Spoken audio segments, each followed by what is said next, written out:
जितनी भी विदेशी कंपनियां हैं वो प्रीमिक्स अपना ही डालती हैं, माल बाकी इंग्रेडिएंट्स या माल हिंदुस्तानी होता है। तो इसका मतलब कुछ फ़र्क उनके इसमें ही है, क्या बोलते हैं, प्रीमिक्स में, विटामिन में, ट्रेस मिनरल्स में भी कुछ फ़र्क हो सकता है। इसमें मुझे यही महसूस होता है जैसे अगर आप कई हिंदुस्तानी हम कंपनियों में जाते हैं, प्रीमिक्स बनता हुआ देखते हैं, तो उसकी हैंडलिंग कैसे होती है। अरे 90% फीड ये जो प्रीमिक्स बना रहे हैं उनके हाथों में ग्लव्स भी नहीं होते हैं। एगियो की न्यूज़ देख रहे सभी दर्शकों का बहुत बहुत स्वागत करता हूँ, अभी हार्दिक अभिनंदन करता हूँ। डॉक्टर खन्ना जी मेरे साथ मौजूद हैं। एक छोटे से काफ़ी अंतराल के बाद खन्ना जी से मुलाकात हुई और आज बहुत ही अच्छी जानकारी डॉक्टर खन्ना जी से लेंगे फीड के बारे में। और काफ़ी लोगों के कमेंट्स आ रहे थे कि डॉक्टर खन्ना जी के साथ वीडियो बनाए, तो आज हम दोबारा से फिर डॉक्टर खन्ना जी के पास आए हैं। तो बहुत बहुत स्वागत करता हूँ सर, सबसे पहले तो आपका। धन्यवाद आपका, बहुत बहुत धन्यवाद। तो डॉक्टर साहब, आज मैं फीड के रिगार्डिंग आपसे पूछना चाहूँगा कि जैसा कि मैं देखता हूँ, जैसे फार्मर्स से भी कई बार बात होती है, तो ये पता चलता है, ये प्रतीत होता है कि जो फीड विदेशी कंपनियां बनाती हैं और विदेशी मालिक हैं जिनके, या फिर जो फीड एक हिंदुस्तान की कंपनी बनाती है, तो इनकी प्रोडक्टिविटी में बहुत ज़्यादा फ़र्क है। जो विदेशी जिसका मालिक है तो उसके रिजल्ट बहुत अच्छे देखे जा रहे हैं सर। तो मालिक ही विदेशी होने से प्रोडक्टिविटी पे इतना फ़र्क कैसे आ रहा है सर? ये चीज़ मैं आपसे समझना चाहूँगा। बिल्कुल सही है। कुछ कंपनियां, जैसे मैं देख रहा हूँ जाफा है, ड्यूस है, ये बाहर की कंपनियां हैं और पहली बार कुछ कंसेप्ट नए लेके आई ये हिंदुस्तान में। जैसे एफसीआर का कंसेप्ट है ब्रॉयलर में, यहाँ के लोग नहीं निकाला करते थे आज से 20 साल पहले। तो जाफा वालों ने बताया कि भाई हमारी फीड इतनी खाएगी, ऐसा हो जाएगा। तो कुछ तो है इनमें। अब अगर आप इनके फीड मिलों में देखो तो जाके आपको कुछ भी अलग नहीं मिलता है जो हमारी कंपनियां इस्तेमाल करती हैं। बाकी हमारी कंपनियों का जैसे कुछ पॉलिसी मैटर ऐसा है कि आज अगर सोया का रेट चेंज हुआ तो हमारे मालिक जो है उसी दिन सोया के बजाय उसी दिन डीडीजीएस या कुछ और मीट मील डाल देंगे, कुछ और कम कर देंगे। लेकिन विदेशी कंपनियों के कुछ ऊपर से आदेश आते हैं कि बदलना नहीं बदलना, वो 2-4 महीने नुकसान भी बर्दाश्त करते हैं, इतनी जल्दी फीड नहीं चेंज करते हैं। और दूसरा क्या है कि हमारी कंपनियां बिना चीज़ देखे, जैसे आपने डीडीजीएस ही डालना है तो उसके अंदर खाली फंगस देखिए, नहीं फंगस है डाल दिया। अरे उसके अंदर बैक्टीरियल लोड भी देखो, उसकी डाइजेस्टिबिलिटी देखो, उसमें बहुत सारे पैरामीटर हैं, उनको चेक करके आप डालिए। सीधा एक दिन में ही फैसला ले लेते हैं जिससे फ़र्क आता है। आप अगर देखें इन पे गहराई में जाएं इस बात की, तो जितनी भी विदेशी कंपनियां हैं वो प्रीमिक्स अपना ही डालती हैं, माल बाकी इंग्रेडिएंट्स या माल हिंदुस्तानी होता है। तो इसका मतलब कुछ फ़र्क उनके इसमें ही है, क्या बोलते हैं, प्रीमिक्स में, विटामिन में, ट्रेस मिनरल्स में भी कुछ फ़र्क हो सकता है। इसमें मुझे यही महसूस होता है जैसे अगर आप कई हिंदुस्तानी हम कंपनियों में जाते हैं, प्रीमिक्स बनता हुआ देखते हैं, तो उसकी हैंडलिंग कैसे होती है। अरे 90% फीड ये जो प्रीमिक्स बना रहे हैं उनके हाथों में ग्लव्स भी नहीं होते हैं, दस्ताने भी नहीं होते हैं, यानी कि एसओपी, आपकी जो एसओपी है वो मिसिंग है आपकी प्रीमिक्स बनाने के लिए। आपके गंदे हाथों से आप पता नहीं टॉयलेट गए हैं, हाथ भी धुले हैं नहीं धुले, तो हम उसको हाथ लगा देते हैं प्रीमिक्स को। एक तो उसमें साफ़ सफाई नहीं है, फिर एक प्रीमिक्स को बनाने के लिए हमें बहुत सारी चीज़ें ज़रूरी हैं। अब आपने कभी प्रीमिक्स में, शायद हमारे फार्मर को ये मालूम ही नहीं है कि चेक करवाएं अपनी प्रीमिक्स। अब विटामिन ए है जैसे प्रीमिक्स में, वो थोड़ा सा मॉइस्चर लगने से जो है ना वो डिस्ट्रॉय हो जाता है। अब बड़े बड़े जो ग्रुप्स हैं आपके विदेशी कंपनियों में, उनका प्रीमिक्स के साइलोज़ हैं। हमारे यहाँ साइलोज़ का रिवाज थोड़ा बहुत उसके लिए है, माल स्टॉक करने के लिए, प्रीमिक्स स्टॉक करने के लिए हमारे साइलोज़ नहीं है। दूसरा ये विटामिन हो गए, ये स्टार्च हैं बेसिकली, इनको थोड़ा सा मॉइस्चर मिलने से क्या होता है कि ये बैक्टीरियल लोड ले लेते हैं और फंगल लोड भी आता है। फंगल लोड ज़्यादातर हमारा इसमें मिलता है, मॉइस्चर तो रहता ही है थोड़ा बहुत प्रीमिक्स में, नो डाउट 2% 2.5% मॉइस्चर सफिशेंट है, काफ़ी है। तो इसमें आपका बैक्टीरियल लोड भी रहेगा और आपका टॉक्सिन लोड भी आ सकता है। कुछ मुझे यही चीज़ें लगती हैं कि इनकी हाइजीनिक एसओपीज़ है।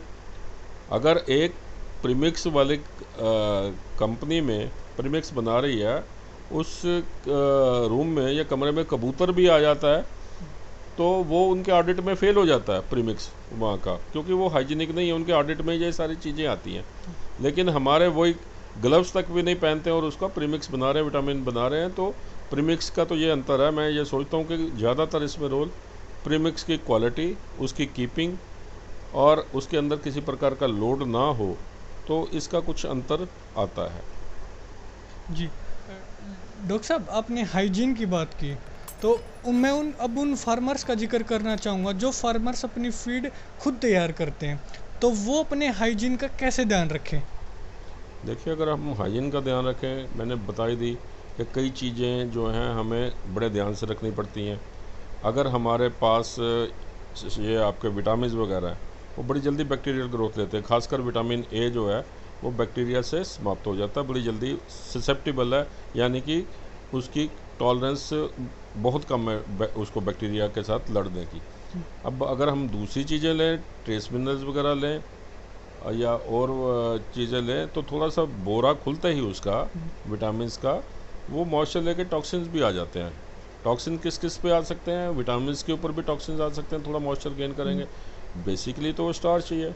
इसके अतिरिक्त हम ये भी ध्यान रखेंगे कि भाई ट्रेस मिनरल और विटामिन्स भी हमने इकट्ठे नहीं रखने हैं या मिला के नहीं रखने हैं।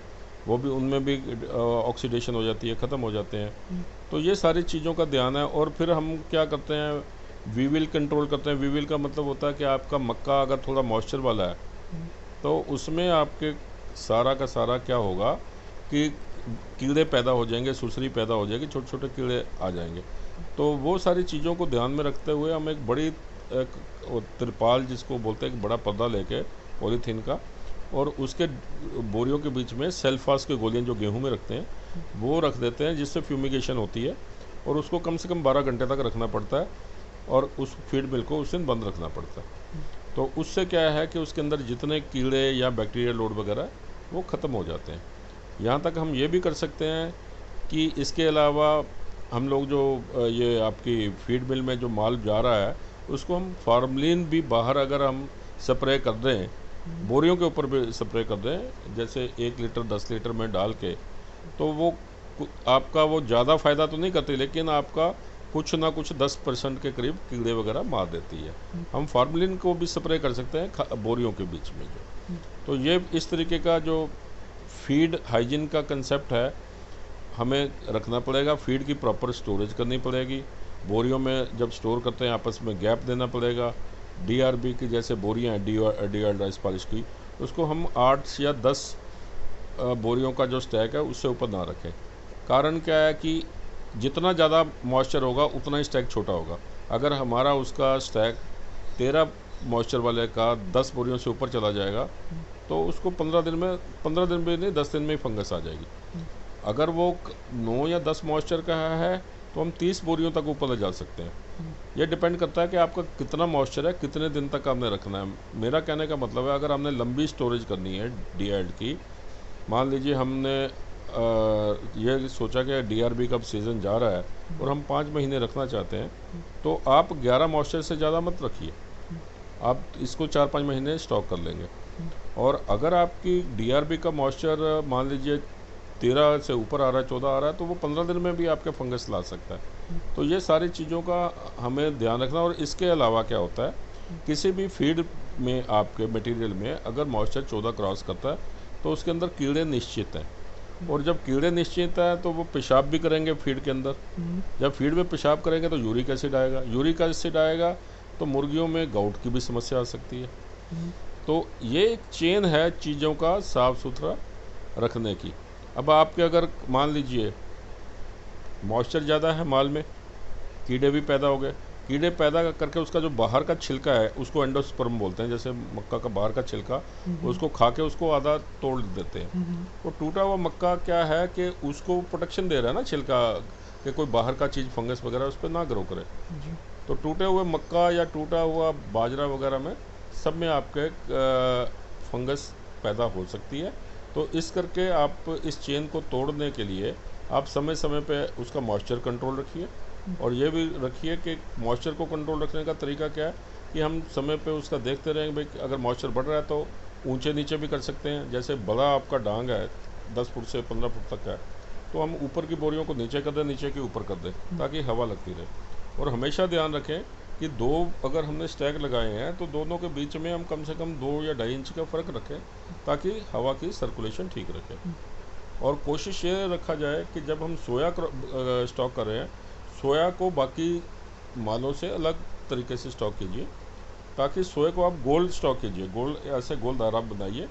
आधा बोरी बाहर रहेगा, आधा अंदर रहेगा, यानी कि बीच में आपका एक गोला बनेगा।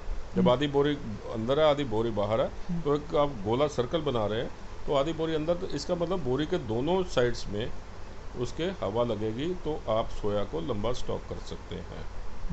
तो सर आपने जिक्र किया स्टॉक का, तो थोड़ा इसी चीज़ पे मैं जानना चाहूँगा कि फार्मर किस टाइम पे क्या चीज़ स्टॉक कर सकता है, इस पे भी थोड़ा प्रकाश डालिए सर। देखिए, एक अगर मैं साइंटिफिक बड़ी गहरी बात कह दूं तो फार्मर को समझ नहीं आएगी, लेकिन उसको एक बात की समझ आ जाएगी। कुछ माल ऐसे होते हैं जो लंबे समय तक स्टॉक किए जा सकते हैं, कुछ नहीं हो सकते। अगर कोई बड़ा साइंस का कारण ढूंढना चाहता है, बहुत आदमी कहते हैं मेरी मूंगफली की खल तो ख़राब हो जाती है, मेरी मक्का ख़राब हो जाती है। तो कारण क्या है कि ये दो ही माल ऐसे हैं जो आप लंबे समय तक स्टॉक नहीं करने चाहिए। मूंगफली की खल एक तो ज़मीन में पैदा होती है, मूंगफली जो है ज़मीन में पैदा होती है, और ज़मीन में क्या है कि क्लोस्ट्रीडियम वगैरह बैक्टीरिया आम होते हैं। और दूसरा क्या है कि एक अवेलेबल जिंक है, जिंक मेटल है, तो अवेलेबल जिंक है, उसकी मात्रा जिस जिस चीज़ में भी ज़्यादा होगी वो उसमें फंगस आएगी आएगी। ठीक है, तो किस किस में ज़्यादा, मक्का में ज़्यादा है, सोया में ज़्यादा है। ये दोनों चीज़ें आप लंबे वक्त तक स्टोर नहीं कर सकते।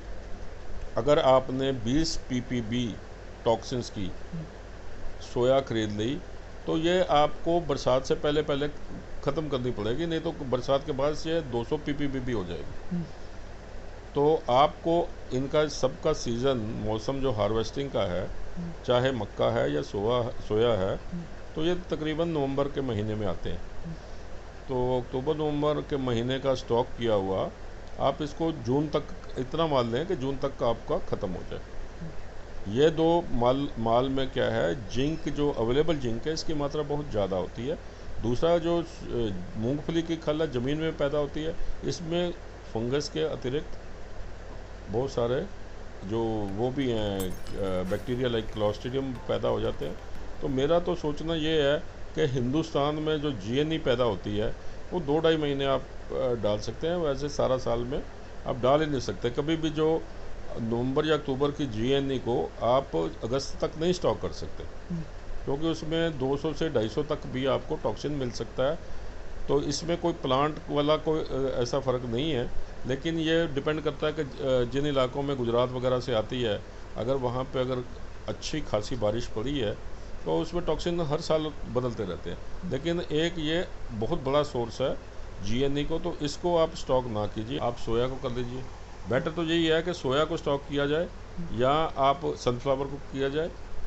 ये बहुत कम इस्तेमाल होते हैं लेकिन लागत ज़्यादा है। लेकिन आपके बाजरा या ब्रोकन राइस है, मक्का है, ये बहुत ज़्यादा मात्रा में होते हैं, तो इतना आपके पास स्टोरेज की कैपेसिटी भी नहीं है, और इतना 50 या 55-60% के करीब यूज़ होता है, तो आप इतना यूज़ भी आप नहीं कर सकते। तो आप ज़्यादा जोर आप चावल के छिलके ब्रोकन राइस पे दीजिए, सनफ्लावर पे दीजिए, मस्टर्ड पे दीजिए। प्रोटीन के सोर्सेज की तरफ ज़्यादा ध्यान दें, एनर्जी सोर्सेज पे कम ध्यान दें। जी डॉक्टर साहब, एक चीज़ और मैं आपसे समझना चाहूँगा सर, फीड से या फिर मौसम से जो प्रोडक्शन होता है, प्रोडक्शन की क्वालिटी पे कुछ फ़र्क पड़ता है? देखिए, मौसम तो सारी दुनिया जानती है, कोई नई चीज़ नहीं है, हर साल ये मौसम आता है। मौसम का मतलब क्या है कि हम बोलते हैं टेम्परेचर ह्यूमिडिटी इंडेक्स, यानी कि टेम्परेचर को आप फॉरनेट में लीजिए और ह्यूमिडिटी को परसेंटेज में लीजिए। अगर आप देखा जाए 65 अगर आपका टेम्परेचर है, यानी कि अगर आप इसको उसमें लें सेल्सियस में, ये 27-28 आएगा। 27-28 या करीब 65 के करीब आपका अगर वो टेम्परेचर है और ह्यूमिडिटी आपकी 70 से 80 तक भी चली जाए, ये कभी नुकसान, ह्यूमिडिटी कभी नुकसान नहीं देती, बशर्ते कि हमारा टेम्परेचर नीचा रहे। अगर हमारी आज जैसे आजकल का मौसम चल रहा है, हमारी ह्यूमिडिटी 75 चल रही है, आप फोगर चलाएं, चाहे शाम को चलाएं चाहे दिन में चलाएं, मुर्गी, लोगों का गलत फहमी है कि ह्यूमिडिटी में मुर्गी मर जाएगी। मुर्गी मरेगी नहीं, आपकी प्रोडक्शन बढ़ेगी। कारण क्या है कि आपका टेम्परेचर जो शेड का मान लीजिए 32 जा रहा है, तो वो 28-29 पे आ जाएगा। जब आप दोनों को जोड़ करेंगे तो वो 150 के करीब आ जाएगा, जिसको टेम्परेचर ह्यूमिडिटी इंडेक्स बोलते हैं।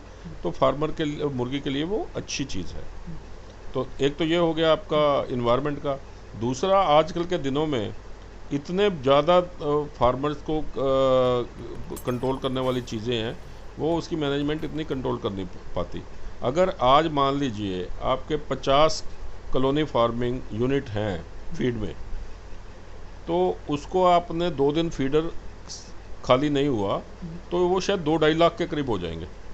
वो इतनी जल्दी मल्टीप्लाई करते हैं। लोग अपने सैनिटेशन करने के लिए पानी में हाइड्रोजन पेरोक्साइड का ही कुछ डालते रहते हैं, कभी किसी ने फीड के बारे में सोचा ही नहीं है।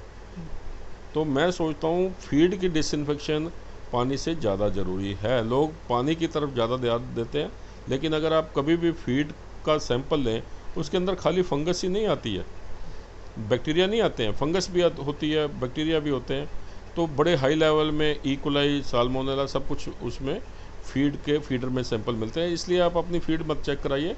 आप अगर फीड चेक करानी है तो अपने फीडर से चेक कराइए।